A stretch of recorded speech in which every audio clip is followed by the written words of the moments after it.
Ashaamar kafuun daawwattoota keenya nageenya keenya bakka jirtan isin dhaqqabu jennaa oduu isinitti himna.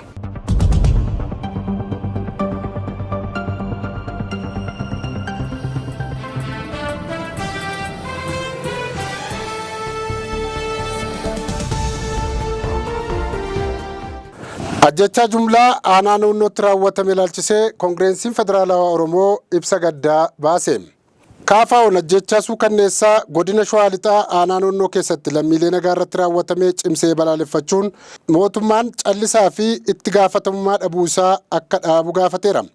Koongireensiin Federaalawaa Oromoo godina Shawaa Lixaatti aanaa naannoo lammiilee nagaa fi qulqulluu irratti ajjechaa jumlaa onkoloolessa gaafa 9 bara 2018 akka lakkoofsa geezitti gocha gara jabeenyaa fi hammeenya kanaan haadha dhiyeenya kana deesse dabalatee lubbuu namoota 25 darbuu gadda guddaa nutti dhaga'ameera jedhee maatiiwwan warra jalaa miidhamee fi hawaasa naannichaa hundaaf jajjabina guddaa weera. Ajjechaa suukanneessaa sun duula walitti fufinsa qabu kan lammiilee Oromiyaa irratti xiyyeeffatee gaggeeffamaa jirudha ka jedhe Kaafaa'oon gabaasa amansiisaa miseensota keenyaa fi jiraattota naannichaa irraa arganneen haleellaa kana kan raawwatan hidhattoota finxaaleeyyii maqaa faannootiin gurmaa'uun kanneen naannolee daangaa Oromiyaa fi naannoo Itoophiyaa giddu galeessa keessatti socho'uun uummata yeroo dheeraaf dararaa turanidha jedheera. Gochi hamaan kun kana duraan naannuma sanatti cidha irratti raawwatame dabalatee qaamni mootummaa dirqama heera isa bu'uuraa jechuun nageenya lammiilee isaa akka kabachiisuu dagachuu isaa kan agarsiisudhas jedheera. Itti dabaluunis mootummaan dhimma kana irratti callisuu isaa kun fudhatama kan hin qabnedha jedhee uummanni aanaa naannoo yeroo hedduu mootummaan akka isa eeguuf iyyatanis qaamni isaan dhaga'uuf dhabameera jedheera.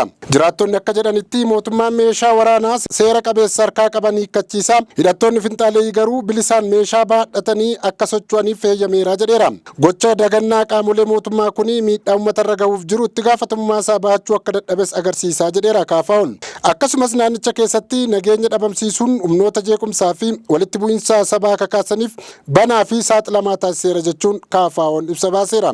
Yeroo uummanni keenya haala kanaan qalamu callisneen ilaallu ka jedhe Kaafaa'oon mootummaan lubbuu fi qabeenya uummata Oromoo eeguu dadhabuun isaa bulchiinsa gaarii fi dandeettii biyya hoogganuuf qabu gaaffii keessa kan galchedhas jedheera.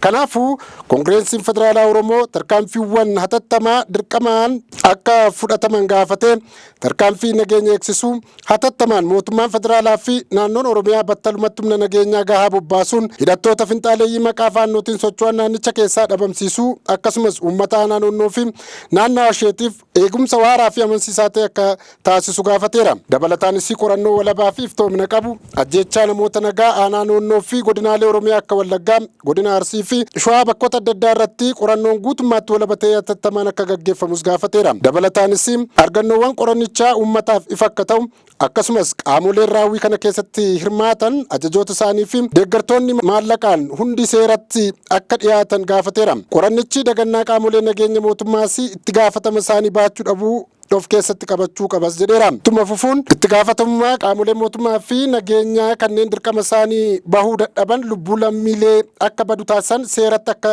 dhiyaatanis gaafateera. Furmaata siyaasaatiif kutannoo agarsiisuu Kaafaa'oon nagaa waaraan karaa waraanaa argamuu akka hin dandeenye irra deebinee ibsina ka jedhe dhaabichi mootummaan karaa waraanaa isaa kan milkaa'uu hin dandeenye dhiisee rakkoolee siyaasaa fi heera biyyattii mudataniif furmaata argachuuf marii nageenyaa dhugaa fi hunda galeessa ta'ee gaggeessuu cimsee gaafateera. Koongireensiin Federaalawaa Oromoo uummata aanaa naannoo miidhame cinaa dhaabbata jedhee haqni akka argamuuf itti gaafatamummaan akka jiraatu akkasumas nageenyii fi ulfinni uummata keenya akka kabajamuuf karaa nagaa fi siyaasa hundaaf falmuu keenyatti fufnas jedheera. Lubbuun namaa kabajamuu qaba. Mootummaanis kana eeguu dadhabuun isarraa kan irraanfatamus miti jechuun ibsa baaseen addeesseera. Lammiileen biyya alaa 36,000 ol viizaa isaanii yeroo dheeraaf osoo hin haaromfatiin turan adabamaniiru jedha.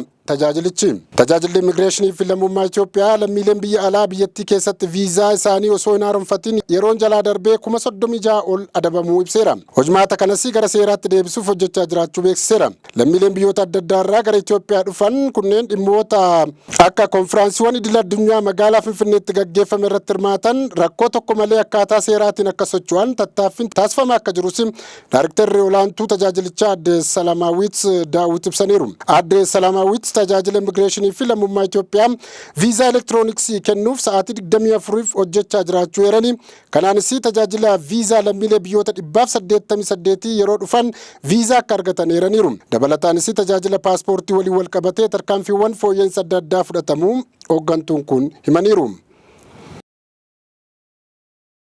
Balaa tiraafikaa Boosettitti mudateen ogeeyyiin fayyaa torba lubbuun bahuun dhaga'ame. Akka qajeelchi poolisii aanaa Booset beeksisetti balaa mudateen namni 4 battalumatti namni 4 ammoo gara hospitaalaatti utuu geeffamanii lubbuun yoo darbu nama tokko ammoo erga hospitaala Adaamaatti geeffamee lubbuun ishee darbuu beeksiseera. Dabalataan namoota 3 irra miidhaan qaamaa akka ga'e hime. Balaan sun kan qaqqabe konkolaataan imaltoota fe'achuun mataa haraarraa gara Adaamaa deemaa osoo jiru konkolaataa Isuzu jedhamu waliin walitti bu'uun kan mudatedha jechuun eeraniiru. Kanneen balaa sanaan miidhaman keessaa torba ogeeyyii fayyaa Asallaarraa gara Yuunivarsiitii Haroomayaaf qormaata ogummaa fooyyeffannaaf deeman kan keessatti argamanis ta'uu mirkaneesseera qajeelchichi.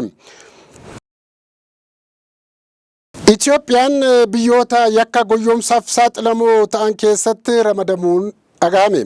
Itoophiyaan biyyoota yakka goyyomsaaf saaxilamuu keessaa warra adda duree taatee jirti. Itoophiyaan biyyoota addunyaaf saaxilamummaa yookaan goomsaa sadarkaa 112ffaa keessaa 102ffaarra jiraachuun biyyoota yakka kanarraa eegumsa gaarii hin qabne ta'uu dhaabbanni Global Fraud Index jedhamu ifoomseera. Dhaabbatichi qorannoo haaraa bara 2025 baaseen Itoophiyaan biyyoota Afrikaa 4 Naayijeeriyaa, Tanzaaniyaa, Yuugaandaa fi Ruwaandaa qofa caaluun sadarkaa dhumaarra jiraachuu qorannichi ibseera. Akka qorannichi jedhutti yoo ta'e Itoophiyaan qabxii indeeksii gowwoomsaa yookaan afaan Ingiliffaan Fraud Index Score 4 qabxii 4 kan qabdu yoo ta'u kunis qabxii giddugaleessa addunyaa 2 qabxii 7-9 daran caaluun dandeettiin biyyattiin gochaalee gowwoomsaa ittiin ofirraa qolattuuf deebii laattuuf daangaa ta'uu agarsiiseera. Barattoonni qormaata kutaa 12ffaa barana qoraman waraqaan biyyaalessaa qabaachuun dirqamadha jedhameera.